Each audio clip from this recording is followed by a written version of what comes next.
Seja muito bem-vindo e bem-vinda ao Médico Celebridade Cast. E nesse episódio muito especial, a doutora Evandra Moura, cirurgiã plástica, que vai trazer pra gente um assunto muito importante e que, infelizmente, a gente nunca falou sobre isso dentro do podcast.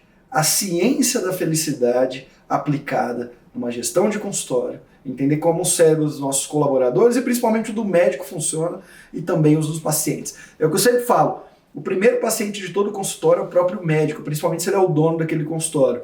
Médico mau, médico enfermo, médico doente, consultório desorganizado, consultório que não traz felicidade para os pacientes. O segundo paciente do consultório é o próprio colaborador, e aí depois a gente vai para o paciente real em si. E a Evandra está aqui, além da gente falar então sobre um pouco sobre ciência da felicidade, trazer o quanto a cultura, o quanto viajar, o quanto ter formação fora é importante para o médico, mas vamos começar explorando então ciência da felicidade.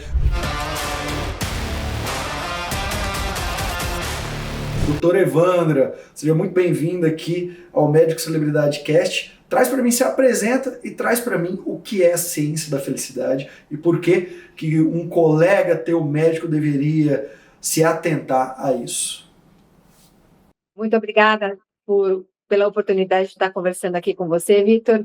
Então, eu sou Evandra de Moura Rabelo, eu sou cirurgiã plástica de formação, sou também dermatologista, atuo nessas duas áreas, mas já fui cirurgiã do trauma um dia, e o que me motivou a buscar a cirurgia plástica foi depois da conscientização que eu tive dentro do conceito da ciência da felicidade, que trouxe exatamente isso que você falou. Um médico doente, ele não tem a mesma propriedade de cuidar dos outros com tanta potência, como quando ele está saudável. Que é isso, é o exemplo, aquele exemplo que arrasta, que conduz, que serve também para o paciente se inspirar e se motivar a seguir no caminho deles. Agora, se você não está saudável, se você não leva a vida como ela pode ser e não tem, assim, o seu melhor para entregar, às vezes a medicina e o consultório não fluem. Então, quando eu adoeci na cirurgia do trauma, eu me encontrei com a ciência da felicidade, que traz tudo isso, ela vai trazendo os conceitos, como você pode ter mais foco, como você pode olhar para você com mais cuidado, com mais elegância, como você pode fazer a gestão do seu dia a dia sem perder produtividade, mas também sem acumular estresse. E aí a gente foi verificando que dentro da cirurgia do trauma, para nós já não era mais um caminho, e migramos para um outro patamar, vamos dizer assim. Então, foi nesse ciclo de eu ficar confusa e adoecida, onde nem existia o conceito de burnout ainda, mas a gente estava caminhando para ter uma síndrome como essa. Eu parei para olhar para mim e para me decidir qual caminho eu queria seguir dentro da minha vida e dentro da medicina. E eu penso que, sinceramente, o médico, ele precisa, em algum momento, olhar para isso, porque é vida, é propriedade de evolução isso daí. Sem dúvida nenhuma. Evandra, é tão pertinente isso que a gente está conversando, né? Muitas vezes eu venho aqui, e na maioria dos episódios, a gente já começa falando de marketing, vamos falar de comercial. A rapaziada está doente. Teus colegas estão doentes. Muita sobrecarga, muita pressão, estilo de vida caro. Né? Hoje eu atendi recentemente uma mentorada nossa em São Paulo, rendimento para o bolso, né? Não é nem faturamento. Consegue ter um rendimento ali de uns 30 mil, vivendo uma vida de classe média, assim, média para média baixa e não sobrando dinheiro. Na hora que coloca escola de filho, plano de saúde, aluguel, não sobra nada. E aí, cabeça assim, pirando. Então é muito pertinente a gente falar disso. Só que é pertinente também a gente trazer conceitos, né? Quando a gente fala então de ciência da felicidade, vocês vão ver que esse podcast aqui é muito especial. A Evandra tem uma boa cultura, a Evandra tem muitos cursos fora, ela vai conseguir agregar não só nesse tema ciência da felicidade. Vamos começar com ele. Você teve que ler em algum lugar, é um livro? Você teve que fazer uma formação em algum lugar? Onde é que você foi? O que é esse negócio e como aplicar isso dentro do consultório? Eu fui até a Universidade da Califórnia, Berkeley, que é um centro onde muitos cientistas, principalmente psicólogos, trabalham esse conceito de ciência da felicidade, que ele vai reunir basicamente programação neurolinguística, então nós vamos mudar a forma como o nosso cérebro trabalha. Eles também estudam muito neurociência, até porque um dos focos do grupo de estudos da ciência da felicidade são os executivos do Vale do Silício. Então, muitos biohackings, que a gente chama, de alta produtividade, com foco, mas também com presença, mindfulness, foram criados dentro dessa universidade, da Universidade da Califórnia, especialmente no departamento de psicologia e psiquiatria de Berkeley, e de neuromarketing também. Então, eu fui até lá, nós fizemos uma parte online e uma parte presencial, e eu me certifiquei. Então, eu sou uma cientista da felicidade. E aí, tempos depois, um dos nossos mentores abriu um curso em Harvard, só de lifestyle e controle de estresse. Então, eu também fiz essa formação em controle de estresse, que aí já tem mais a ver com higiene do sono, horário de alimentação, como você faz o seu ciclo dia-noite, então já é mais específico para a saúde mesmo, não é para saúde, quando eu digo saúde física. O conceito de ciência da felicidade, ele já é um pouco maior em termos do que eu enxergo como saúde integrativa, que é você ter um olhar para o corpo, sim, o corpo físico, para a mente, quando eu digo mente, é a mente psico, para as energias, para as emoções, para os relacionamentos, para como você faz toda essa gestão dentro de um olhar consciente. E isso é o que a ciência da felicidade considera saúde. Já o lifestyle, o controle de estresse, ele é um pouco mais técnico. Então, eu tive essas duas formações e com ela a gente começou a trazer algumas coisas também, não só para a nossa vida, como para o atendimento aos nossos clientes, sejam eles clientes equipe ou clientes externos, os nossos pacientes. E também algumas dicas aí para amigos, né? Sempre tem. Sempre tem. Maravilha. Um, ele vê mais o lado químico, né, do ser humano, e o outro mais o lado mental. Muito bom. Agora, vamos tentar trazer isso para o dia a dia dessa... E eu vou te falar uma coisa, tá? Tá sendo muito comum, eu recebo toda quarta e sexta-feira, eu recebo os novos mentorados que a gente tem no CRM Black. Por exemplo, ontem teve 5. Tiveram 5 que eu conversei.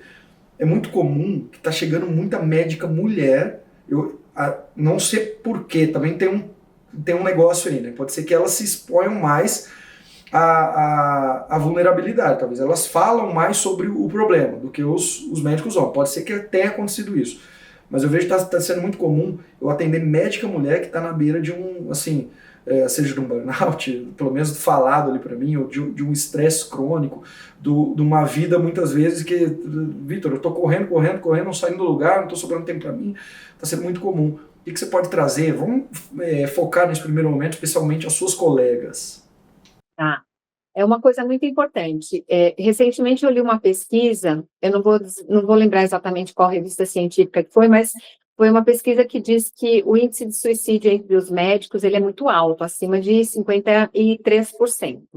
E a maior parte dessa estatística é em homens. Então, meu posicionamento, ele é intuitivo, claro, não é científico, não é uma conclusão científica, mas observando aí a nossa jornada enquanto mulheres dentro da carreira, a gente é mulher, mãe, esposa, gestora, dona de casa, então aglomera mais funções, mas ao mesmo tempo nós temos um pouquinho mais de facilidade social de falar sobre a vulnerabilidade. Então é mais a mulher dizer assim, ó, eu estou cansada, preciso de um tempo para mim, é muito mais gentil o acolhimento para ela do que o homem que fala isso e tem uma família para sustentar e ele é visto como o potencial daquela casa.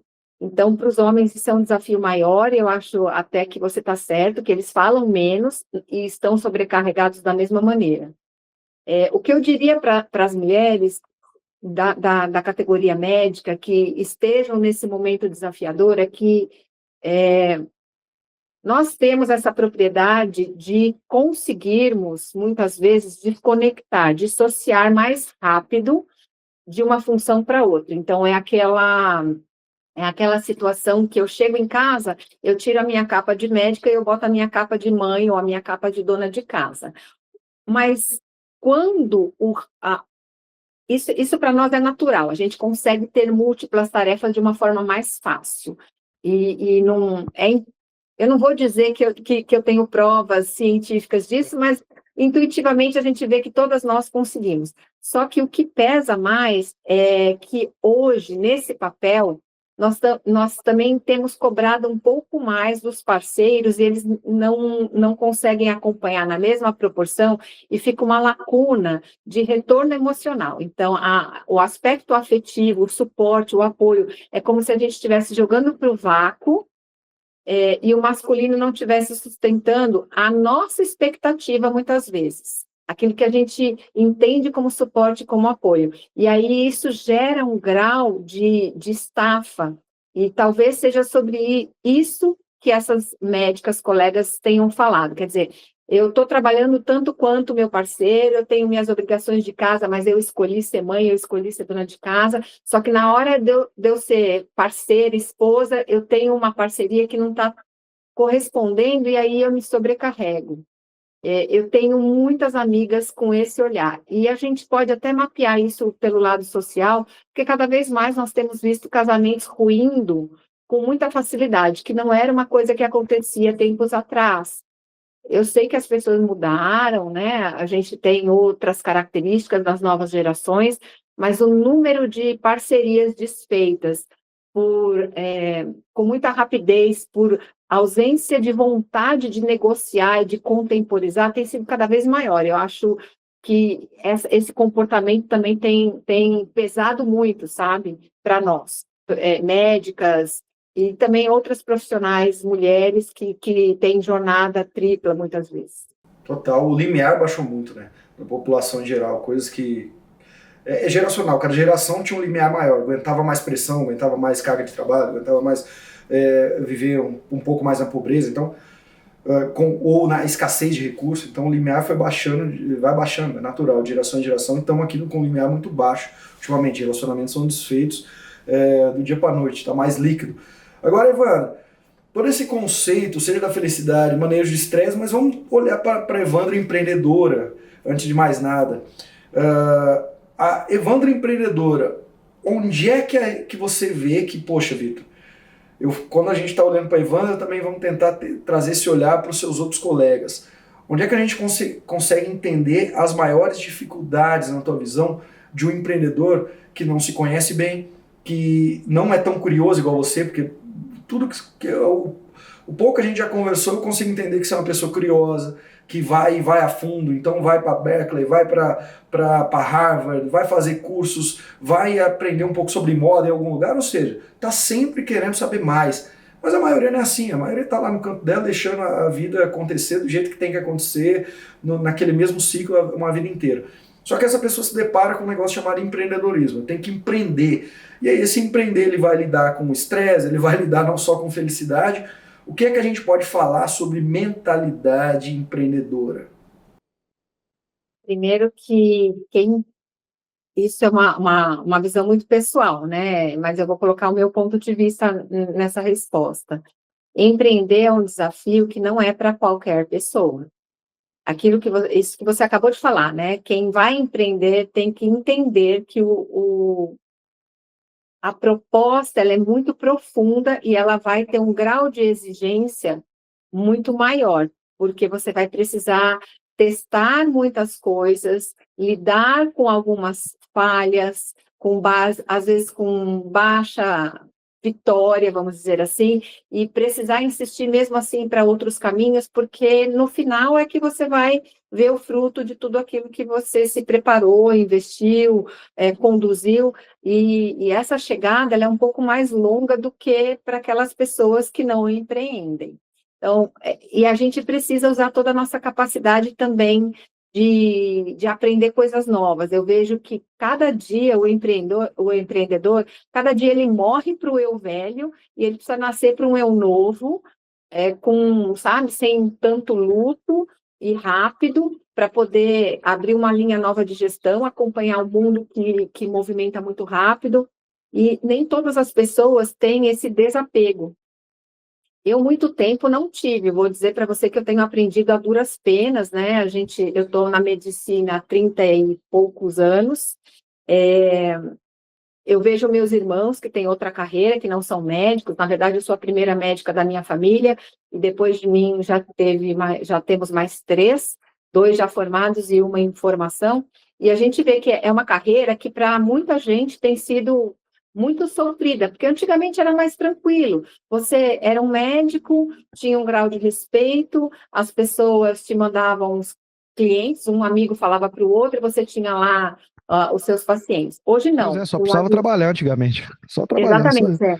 Só precisava trabalhar e pegar o seu dinheiro no final do mês. Agora não, você precisa entender que você tem uma concorrência muito potente, porque cada dia se formam mais médicos. O Brasil tem um número de médicos muito grande, e eles se concentram em poucos lugares, não é polinizado, é polarizado.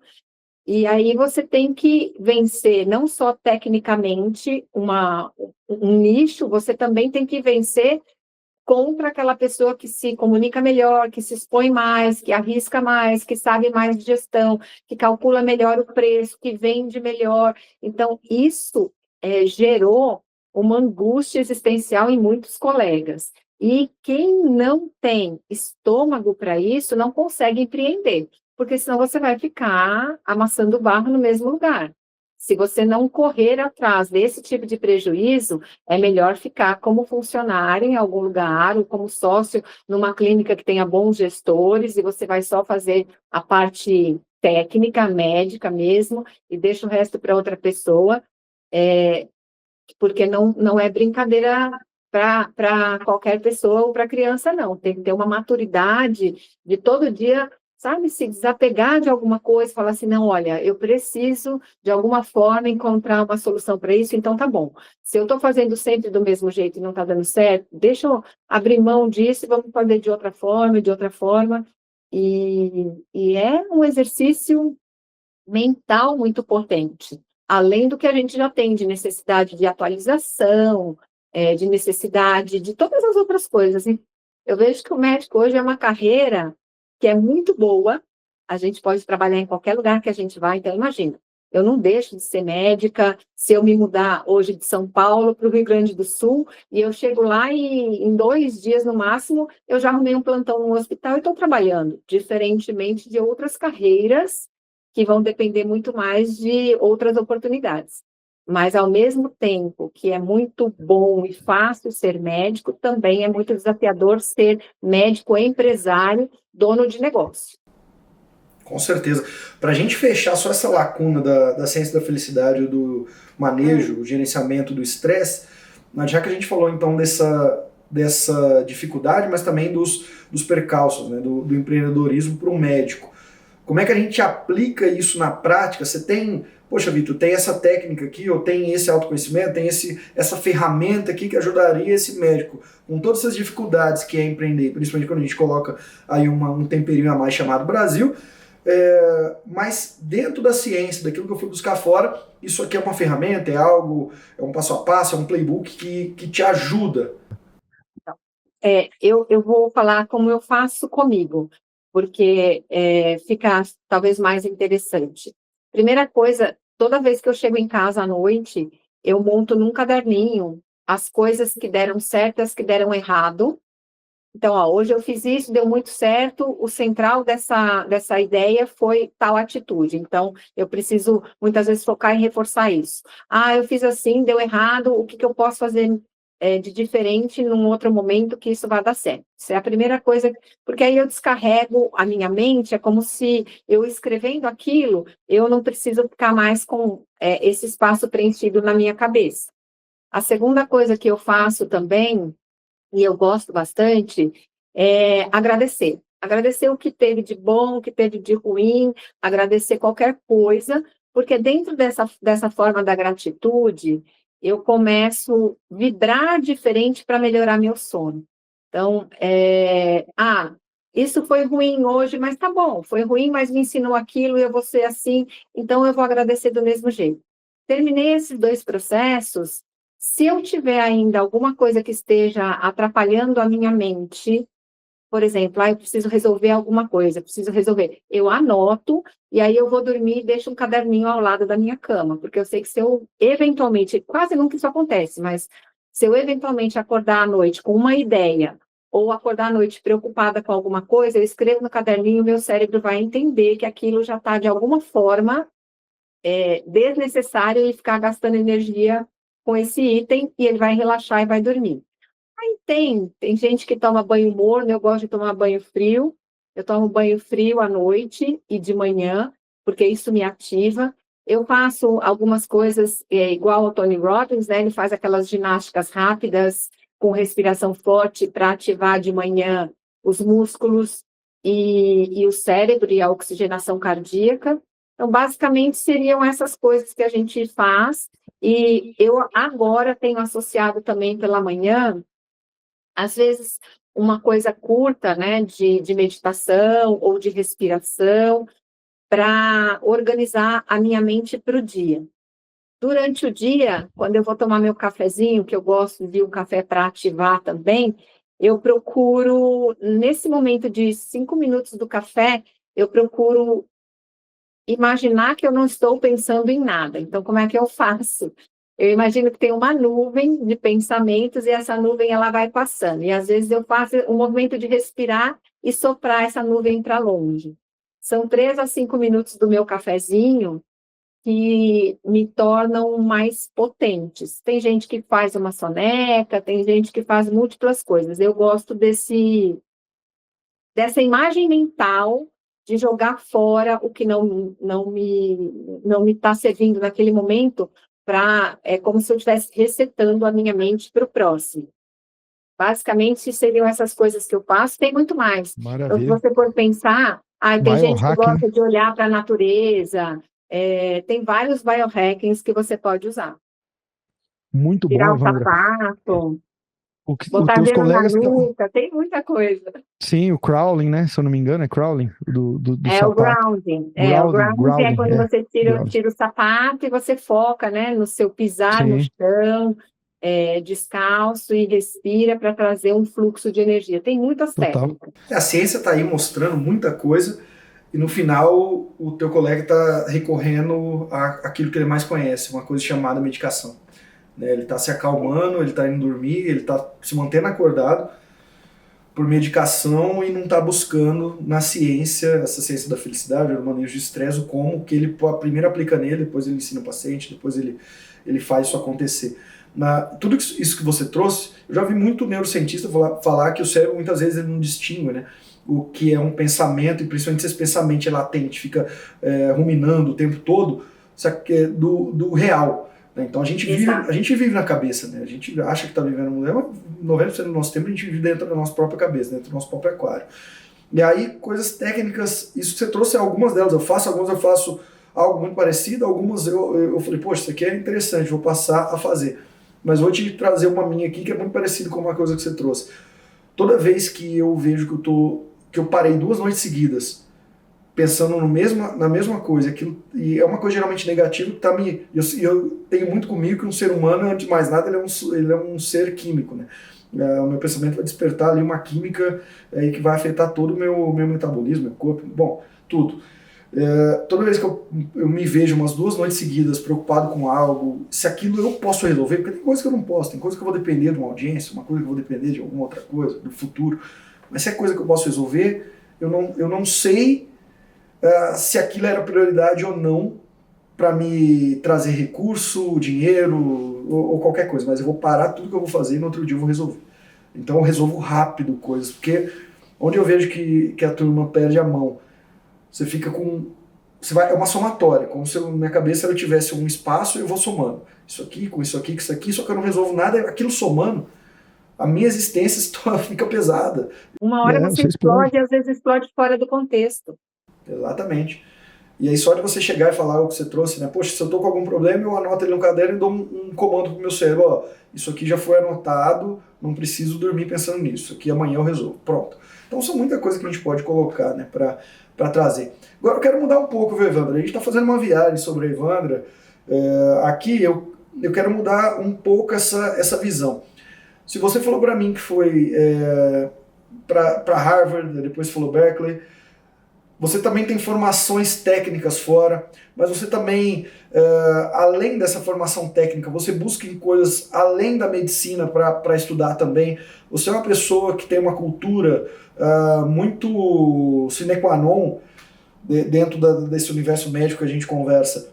Onde é que você vê que tem ouro no médico, que ele procura explorar culturas, conhecimentos, coisas novas, além de medicina, ou até mesmo se jogar para uma formação ainda mais profunda dentro da técnica? Vamos começar a falar sobre isso. Vamos falar sobre isso. Uma das coisas que você falou me chamou muita atenção. Quando é uma coisa que não depende de mim para resolver e eu estou preocupado, eu falo para o meu cérebro dar um tempo, né? Não ficar focando naquilo.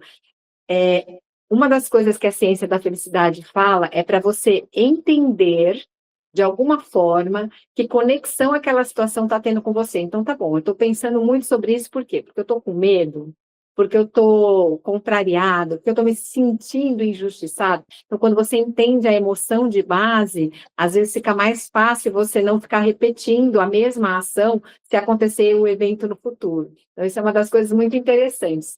E eu comecei muito por aí, porque eu sou sobrevivente, né? Eu fui desenganada pela medicina quando eu era muito pequena, e durante um tempo muito grande eu me senti culpada, em dívida, com Deus, com a minha família, e aí isso me prendia muito a comportamentos que não eram, do ponto de vista que eu olho hoje, né, muito benéficos para mim. Então eu saí estudando coisas, eu me formei em medicina, e a primeira coisa que eu estudei diferente foi o conceito da medicina oriental. Eu fiz acupuntura, eu fazia residência de cirurgia do aparelho digestivo, e na época a acupuntura não era residência médica nem nada ainda, eu fazia curso de acupuntura à noite.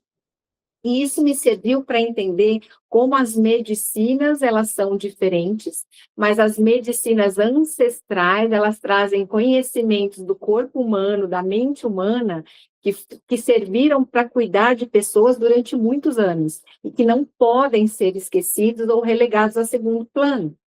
Então, da medicina, da acupuntura, eu comecei a entender que o ser humano é exatamente isso que eu te falei, ele é um hexágono.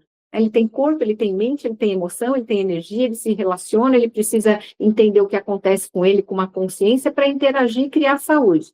E aí eu comecei a estudar outras coisas. Eu fui estudar, na época chamava medicina ortomolecular, hoje é integrativa funcional.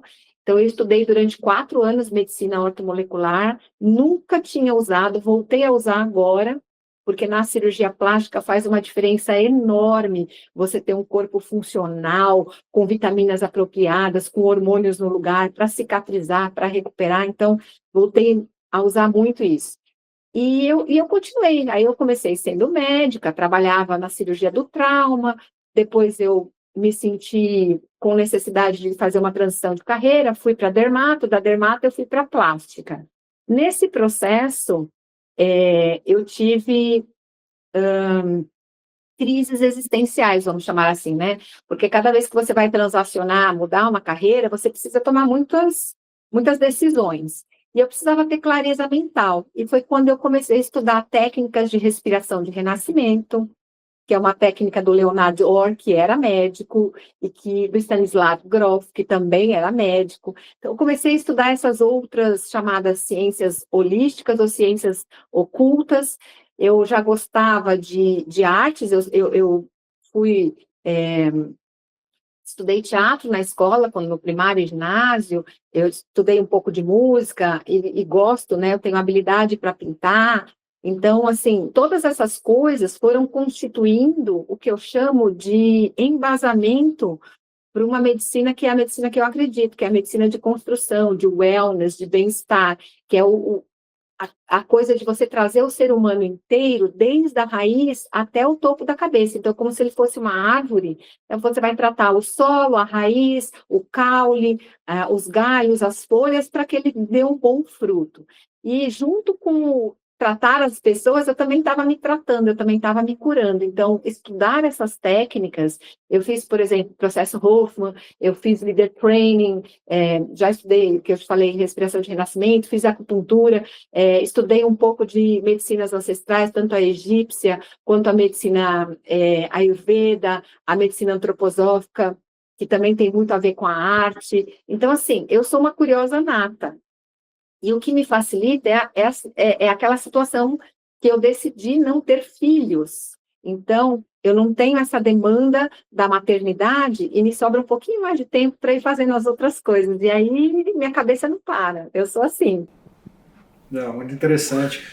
Metade das coisas que você falou, muitos dos seus colegas não sabem nem que existem.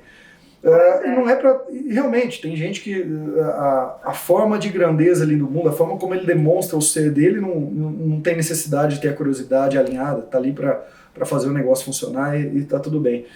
Vamos lá. Dentro de todo esse contexto, a gente criou, temos essa Evandra, alguém com um olhar um pouco mais sofisticado sobre o mundo, sobre as possibilidades ali. Onde é que você vê que isso influencia na tratativa com o paciente, no próprio negócio?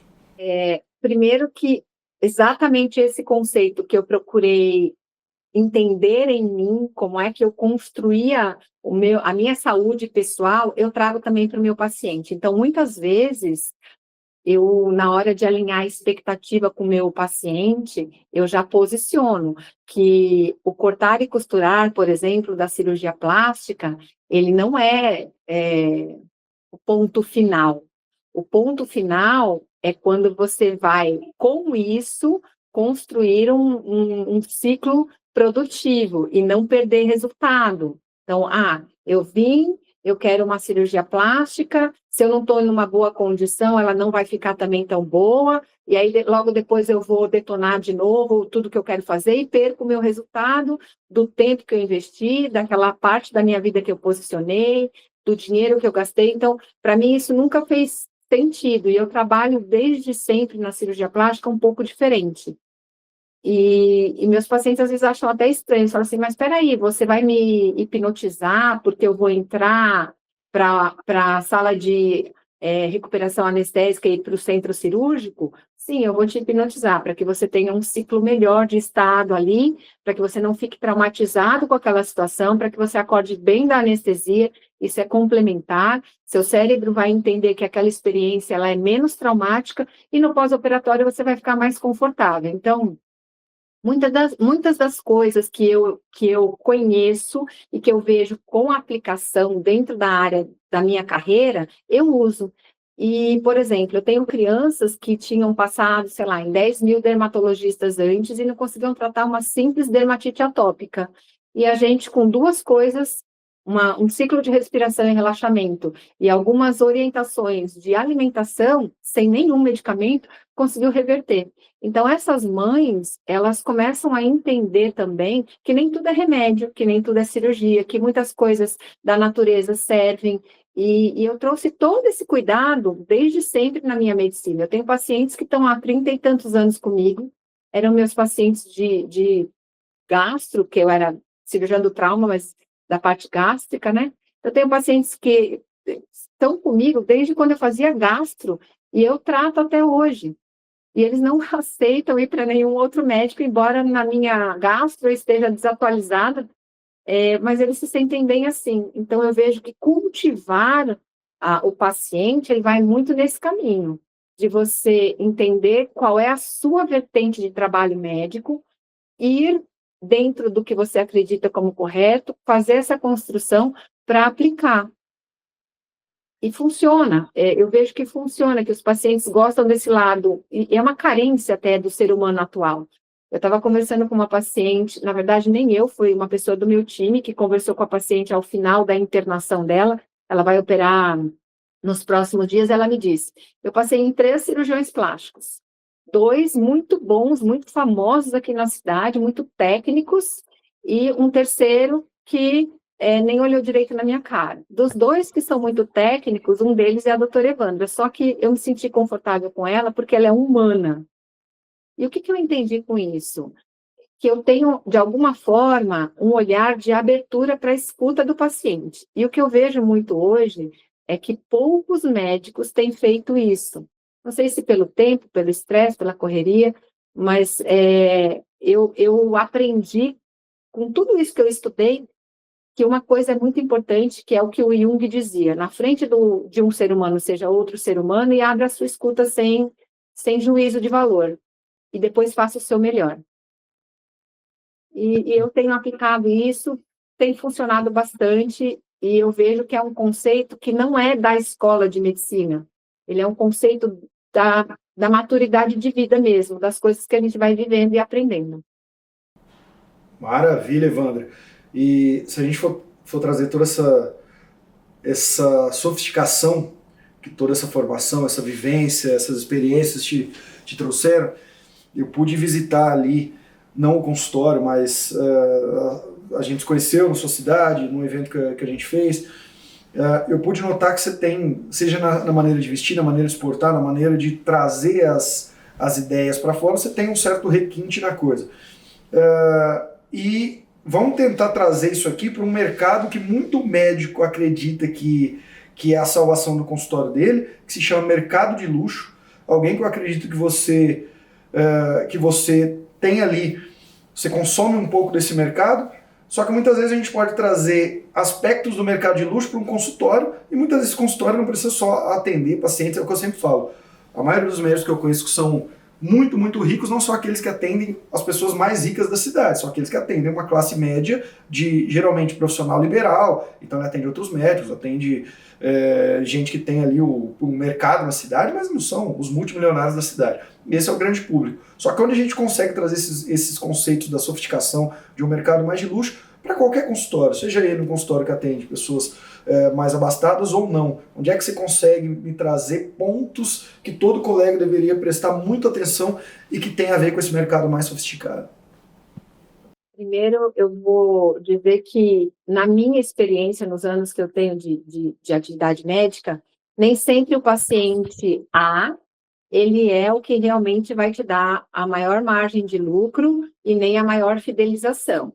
Muitas vezes você tem pacientes que são classe B ou C, e eles estão muito mais comprometidos com você, e aí eu chamo esses pacientes mais comprometidos, que fidelizam, de high ticket. Eu não classifico o high ticket como aquele que tem mais olha só, dinheiro. muito bom.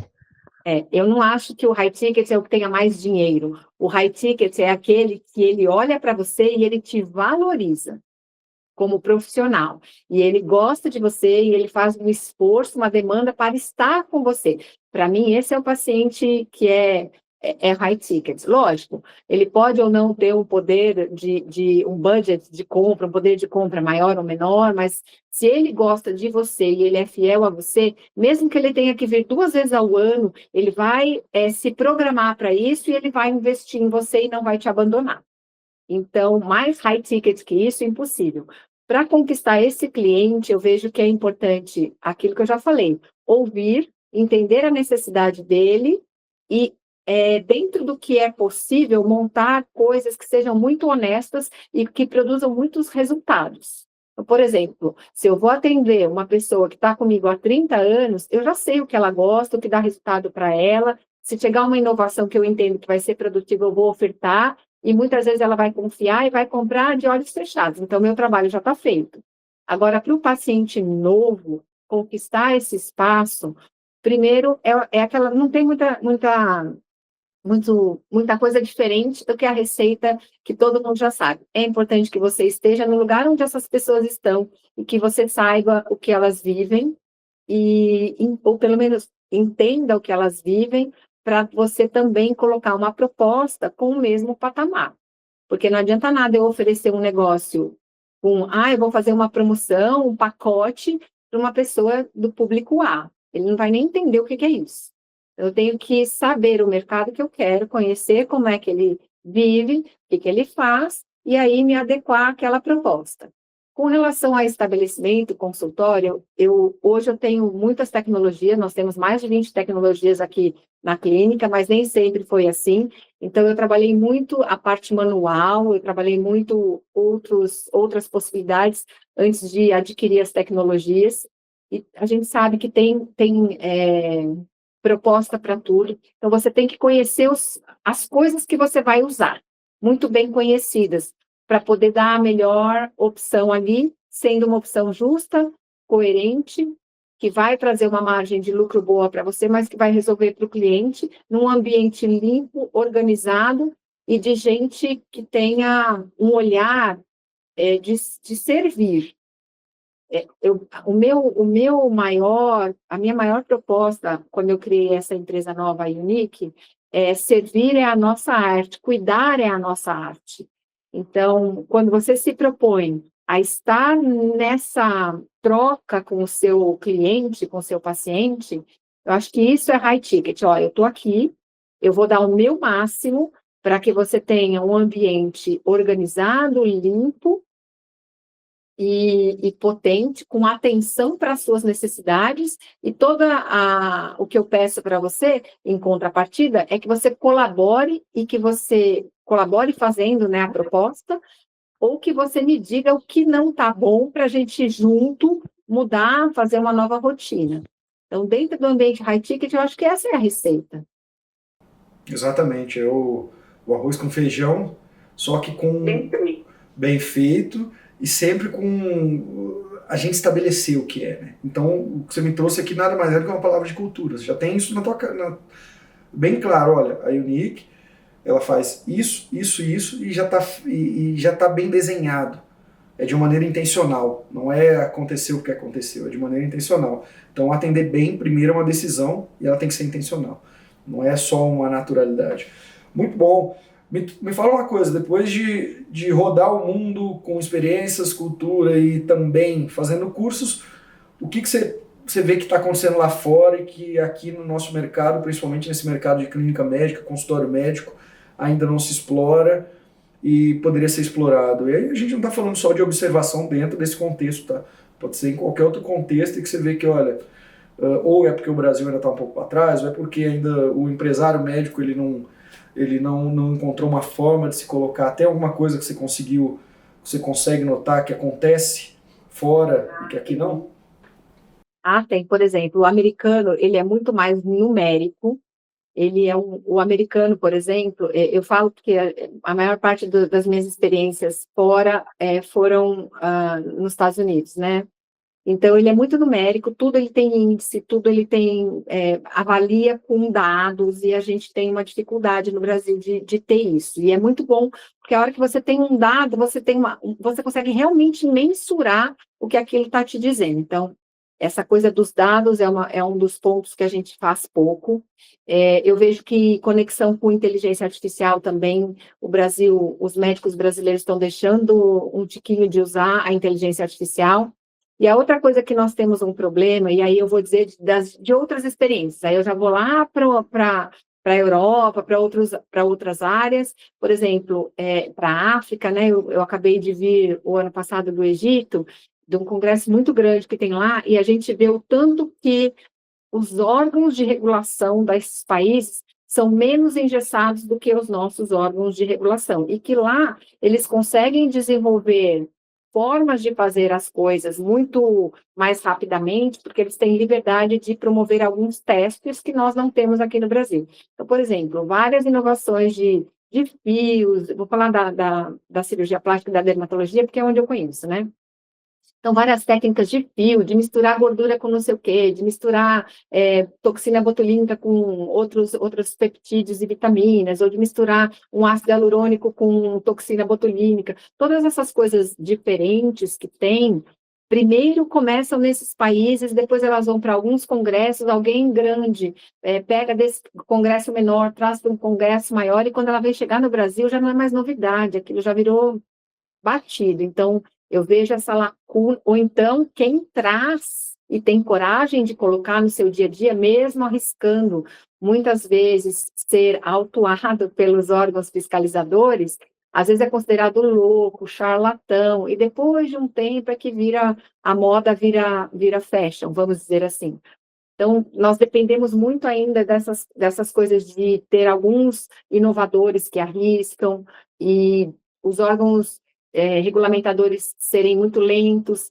Alguns dos nossos congressos, ao invés de priorizar o que é muito comum na Europa, por exemplo, pontos de vista diferentes vão para uma bancada negociar e colocar os seus prós e seus contras. Aqui no Brasil, muitos congressos é um bando de amigos que vão sentar lá para ficar falando da sua técnica, da sua coisa, e toda vez o mesmo ambiente, a mesma Mesma coisa, não tem figurinha. inovação. Com Não tem certeza. inovação, é isso. Então, acho que se eu fosse analisar três continentes aí, eu diria isso. Muito bom essa análise, concordo, assina embaixo. Evandro, o que eu ainda não te perguntei que eu deveria ter perguntado, isso aqui é uma pergunta das mais capciosas, mas eu faço questão de te fazer. Gente, que eu falo demais também, né? Então, o que você não me perguntou, que poderia ter me perguntado, como é que foi meu caminho de virar gestora, né? Porque eu não nasci gestora. Isso aí. E quais foram minhas angústias? Porque assim, eu passei muitas. Então, para quem está empreendendo agora, e eu não procurei o suporte cedo, eu demorei, eu fiquei pelejando, eu fui teimosa. Então, eu entendo que hoje, com essa velocidade que nós temos da internet, ter uma assessoria mais especializada é muito importante. Então, não cometer o mesmo erro que eu cometi de ficar, eu estou pelo menos uns 6 anos atrasada, vamos dizer assim, do que eu entendo, né? Então, estou tirando 6 anos de gestão de atraso em pouco tempo, e isso é desgastante. Então, se tiver quem está me escutando agora, poupe-se disso, comece antes e procure ajuda logo. Isso é uma pergunta que você não me perguntou, mas que eu diria, contratem você. Olha só, maravilha. Então, esse teu caminho de gestor, mas vamos então entrar fundo nele. Me traz assim, poxa, Vitor, a Evandra, eu sempre falo que nós estamos, né, gestor, assim como a maioria dos nossos papéis aí sociais. Estamos gestores e gestão é uma coisa que não acaba, é um buraco. Quando eu acho que eu estou aprendendo alguma coisa, eu vejo que eu tô bem iniciante. Como que era a Evandra, então, 6 anos, a Evandra de hoje? Quais erros você já cometeu relacionados à gestão? Coisas que você ainda tem para melhorar? Me traz esse overview. Primeira coisa é que, da mesma forma que eu sou uma pessoa extremamente exigente comigo, eu sou muito exigente também com todo o meu time, com todo o trabalho que a gente presta. E essa coisa para gerações atuais, isso parece um alien, né? Porque eles vêm com outro comportamento, eles vêm com um estilo de vida menos sobrecarregado, qualquer coisa para eles é burnout. Não criticando, mas é porque a forma como o mundo deles é angustiante. Você imagina você ter uma coisa respondida em segundos, então parece sempre que você está perdendo a outra, perdendo a outra, perdendo a outra, e isso é um vazio existencial muito grande. Então, para eles, uma sobrecarga de vir fazer uma tarefa mais compromissada num trabalho, às vezes é demais, eles não aguentam. A gente vê que, nossa, os residentes da cirurgia hoje na faculdade, porque não posso ficar 3 plantões seguidos porque vai me dar estafa. Imagina, eu virava noites.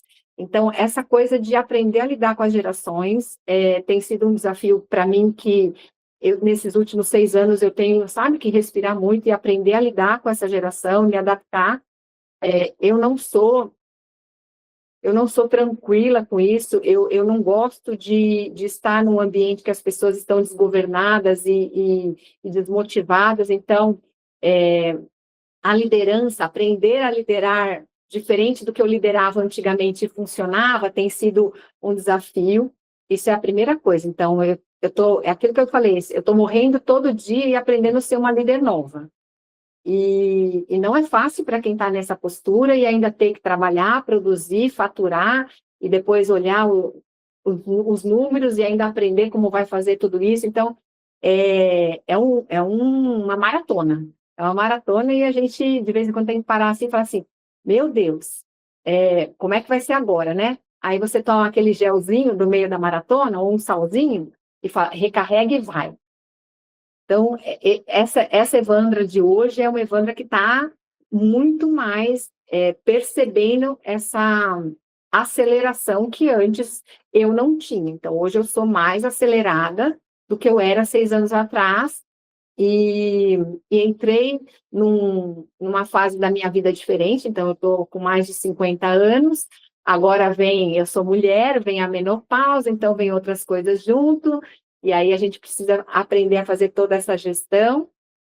E eu digo para você, eu estou animadíssima, porque eu tenho alma de criança, eu gosto, como você falou, de explorar. Mas se é uma pessoa que não gosta de explorar, já ia estar cansada. Com certeza. Quando a gente empreende, a gente nasce com ou é um parafuso a menos ou é um a mais, eu ainda não decidi qual que é, mas que a gente toma a rasteira, aí se levanta e consegue levantar mais alto do que estava antes, aí depois olha para trás e fala, nossa, quanto trabalho que eu fiz para me levantar, e depois que tava um buraco, aí vem mais dois para trás, é eterno, né, esse negócio. Mas é o jogo que eu acho que é o nosso sangue, é a vitamina que ele busca o tempo todo. Agora, tem alguma coisa de gestão que você gostaria de expor, fazer alguma pergunta, ou que você ainda está com dificuldade, ou que você está abrindo agora a possibilidade para isso, que você gostaria da gente entrar nesse tópico rapidamente? Cara, eu acho que planejamento financeiro é uma dificuldade. Eu não sei se é só minha, porque, né, nós somos da área da biomédica, né, a gente não tem muito contato com a matemática, muitas vezes, e não são todos, mas eu nunca tive facilidade com matemática, física, a área de exatas, para mim, sempre foi ruim. Então, gestão financeira, planejamento financeiro, para mim, isso é Gente, é um desespero. Eu não sei se é para todo mundo e não sei como é que vocês. Não, até sei, né? Porque a gente tem trocado umas planilhas aí, umas orientações, mas esse é um desafio muito grande que eu acho que você pode Total. dizer alguma coisa agora. Agora a pergunta a Agora, bola é para você. Maravilha. Eu vejo que, não, com certeza, aí não é só do médico, né? Talvez eu possa generalizar, mas o brasileiro em geral não é tão ligado à matemática assim, se a gente for pegar a estatística. E aí o empresário ele é um reflexo também na sociedade. Quando a gente fala sobre esse controle financeiro, esse planejamento financeiro dentro de um consultório, eu sempre falo assim que toda gestão ela começa com as metas que eu decido. Primeiro eu começo com meta, depois eu vou para o processo, depois eu vou para pessoas. E aí o que é o grande balizador disso tudo é a finanças, a gestão de financeira. Não adianta os resultados de performance, né? Os KPIs ou os KRs me mostrarem, poxa, pessoas estão ok, processos estão ok, as metas estão batendo, mas financeiramente esse médico não sabe gerir ali o negócio, vai quebrar do mesmo jeito. Então ele é o grande balizador de tudo. E quando a gente fala de planejamento financeiro, o mais importante na minha visão de tudo isso é a gente começar por o quanto eu quero colocar no meu bolso. Não que isso vai se materializar só porque eu espero colocar isso, mas muita gente começa um consultório sem ter uma noção exata de, antes de mais nada, esse consultório precisa me pagar quanto que é o mínimo que eu preciso para viver e quanto que eu quero colocar no bolso. Por quê? Porque depois eu vou planejar minhas metas de marketing, minhas metas comerciais, para que aquilo se materialize. Então, poxa, eu quero colocar 50 mil no meu bolso todo mês. Aí eu vou jogar um jogo de quantas cirurgias X eu preciso fazer. Estava conversando com uma oftalmo recente aqui que tá na mentoria, e ela está batendo lá suas 18 bléfaros ali por mês. Porque 18 era o número que ela via que ela conseguiria colocar um valor X no bolso. Então a gente começa com isso, definindo muito quanto que eu quero colocar no meu bolso. Muito importante quando a gente vai olhar em planejamento financeiro, entender o que é saudável e o que não é saudável. Então eu tenho que ter guardrails financeiros. Esses guardrails são margem de lucro, que é a primeira coisa que a gente tem que olhar sempre. A minha margem de lucro do negócio está saudável ou não? Ah, estou faturando alto, mas é margem de lucro, amigo. Tá interessante ou não esse negócio? Então eu tenho que ter guardrails financeiros. Esses guardrails são qual que vai ser o meu CAC, né? Mas aqui na minha metodologia eu chamo de CAP, né? O meu custo de aquisição máximo de pacientes que eu estou disposto a pagar. Então vamos supor que eu tenho uma máquina chamada Marketing Comercial 1. Essa máquina ela come dinheiro, custo fixo, secretário de comercial 1, né, que é a agenda, custo de time de filmagem, custo de tráfego, custo disso, daquilo. Legal. Qual que é o limite máximo que eu posso pagar para um paciente, que eu posso gastar no mês de custo de aquisição. Aí nós vamos para o guardrail 2. Qual é, que é o meu custo máximo de COS, né? Que é o custo de entrega, né? De entrega de serviço. Então ali eu estou falando da minha estrutura física, eu estou falando de eventualmente uma enfermeira que eu tenho dentro do meu consultório, estou falando de uma assistente de sala que eu tenho dentro do consultório, custo de equipamento, legal. Então eu tenho esse custo de COS. Qual que é o máximo que eu posso gastar de COS aqui dentro? Aí depois vamos para um guardrail 3. Qual que é o meu máximo de back-office? Então eu estou falando do meu jurídico, estou falando do meu contábil, estou falando ali de uma eventual assessoria. O meu back-office ali para o consultório funcionar, um gestor dele funcionar. Esses 3 gastos eu consigo olhar e falar, opa, se eu estou passando aqui, se isso aqui não está saudável, eu sei exatamente onde é que está pesando a mão. Então eu sei dentro de um consultório que se o CAC desse consultório ele passar de 20% de um valor de faturamento, e muito consultório até passa, esse consultório não vai ficar saudável. Ele vai chegar uma hora que as finanças dele vai apertar. O back-office, então, se eu aumento o meu back-office a mais de 20%, aí o outro custo, que é o custo de entrega, legal, então eu preciso no primeiro momento entender uma meta, ver quanto que eu quero colocar no bolso e começar a cascatear, e dentro dessa cascata tem esses guardrails, né? São coisas que, quando você falou que o americano ele tem muitos indicadores, é o que eu sempre falo, é o paciente que está saturando um bloco cirúrgico, a gente tem um indicador de que se ele saturar mais ou menos, esse paciente não vai morrer, eu tenho que parar a cirurgia. É a mesma coisa finanças. Tem uma hora que eu vou olhar para aquilo e falar, opa, esse guardrail aqui tá, eu estou olhando isso todo mês. Isso aqui começou a entrar no vermelho. Opa, 2 meses seguidos no vermelho, o que eu preciso fazer? Diminuir meu custo de back-office. Não, meu custo de costa está alto. Não, meu custo de aquisição. Então, tudo isso compõe. Então, primeiro eu preciso definir o que é saudável ou não para mim. Aí, dentro disso, vem um dos principais indicadores, né, que a gente sempre olha, margem de lucro. Quando a gente vê finanças, eu sempre falo para o médico quando você vai fazer um planejamento, que é, primeira coisa, eu preciso planejar prolabore. Então não tem como eu ter um consultório e eu não ter um prolabore. O consultório não me pagar. O consultório te paga, você está exercendo. Você, quando você tem um consultório, você faz 2 coisas. Você é médico e é gestor. E você tem que receber por isso. Você tem que receber por horas trabalhadas. E aí quando a gente fala de prolabore, não quer dizer que é um prolabore alto. Então você vai começar ali com o seu prolabore 5, que seja, o consultório tem a condição de pagar 5 mil no mês, 10 mil no mês, 15 mil, é custo fixo. Aquilo sai todo mês, todo santo mês de folha, como se fosse um funcionário, tá te pagando. Aí o que ficou ali, não é aquela matemática que o povo fazia, né? O que saiu, o que entrou no consultório, o resto pega para mim, não é isso. O que ficou se chama caixa. Este caixa, aí que vem a grande questão. Eu já tenho definido, seja bimestral, eu gosto de trimestral, tá? Seja bimestral, trimestral, semestral ou anual. Eu tenho definido minhas retiradas como sócio, que o negócio tem que me pagar, só que eu vou retirar aquilo que sobrou? Não. Eu vou deixar pelo menos, eu gosto desse número 3, tem gente que fala mais, vou deixar 3 giros do meu custo fixo, só que eu vou fazer o seguinte, todo mês o que sobrou, eu vou dividir ele em 3 contas. 20% vai numa conta chamada expansão. Então vamos supor que sobrou, eu tenho um custo ali no meu consultório de 50 mil, isso aqui é um exemplo, e eu faturei 100, e me sobrou 100 no caixa. Ou seja, ficou 50. Esse 50 eu vou colocar no meu bolso? Não.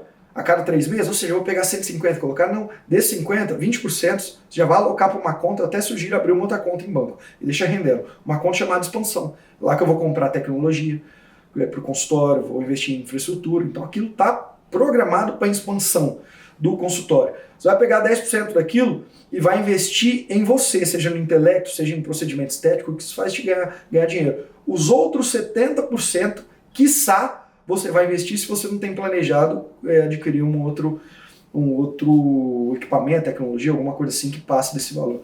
Mas quando a gente tem essas coisas bem claras, o principal é guardrails financeiros. Eu tenho uma boa definição do que é saudável e do que não é para mim. E eu todo mês olhando aquilo, 2, 3 meses seguidos eu sei onde que eu vou agir. Eu sempre falo isso, o bom planejamento ele começa a ter uma boa definição do que é saudável, principalmente quando eu não olho o negócio de maneira geral. Porque pode ser que o negócio esteja caro. Poxa, Vitor, meu negócio aqui, a clínica está com um custo muito alto. Só que eu não posso olhar ele de uma maneira apenas integral. Eu tenho que olhar por áreas. Eu tenho uma área de aquisição de cliente, eu tenho uma área de entrega de produto e eu tenho uma área de back-office. Onde é que está caro? Onde é que eu consigo mudar? Porque tem o custo de aquisição, ele sempre tem que ser maior do que o custo de back-office num consultório.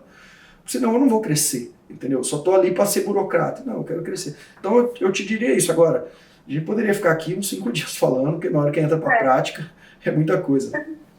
A área de finanças, ela é sempre um desafio, né? Sempre não, mas assim, na maioria das vezes é um desafio. Porque não vem nem da escola. Isso é uma coisa que nos Estados Unidos eles fazem, eles ensinam muito administração financeira nas escolas mesmo. E gente rica, muito rica, faz isso, né?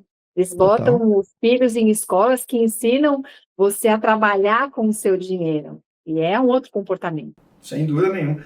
E o principal que eu falo, né, Evandra? Toda vez que a gente vai falar, então, de planejamento financeiro, de qualquer sentido econômico com consultório, você ganha dinheiro quando você para de perder.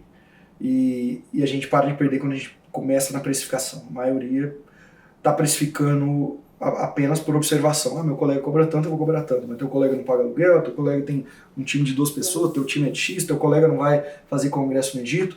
Então a conta não fecha. Então precificar, e muitas vezes precificar não é muitas vezes nem só para ganhar dinheiro, é para parar de perder, que eu sempre falo. Então começa no precificar. Evandro, muito bom esse bate-papo aqui. Chegamos nessa 1 hora. Eu vou te fazer um convite que eu acho que a gente tem muito a conversar, então num próximo ser pessoalmente, quem sabe lá no MD1 Academy, um dia no seu consultório.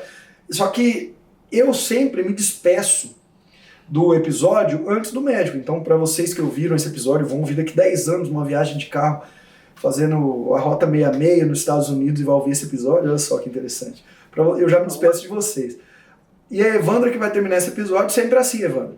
Hipoteticamente, você vai aparecer na tela desses seus 600, já 700 mil colegas médicos no Brasil, e vai aparecer no celular deles do nada e não tem como eles não assistirem. Eles vão ter que assistir. Você vai dar um recado para eles. Eu não sei se esse recado é um alerta, se é algo negativo na medicina, se é algo positivo.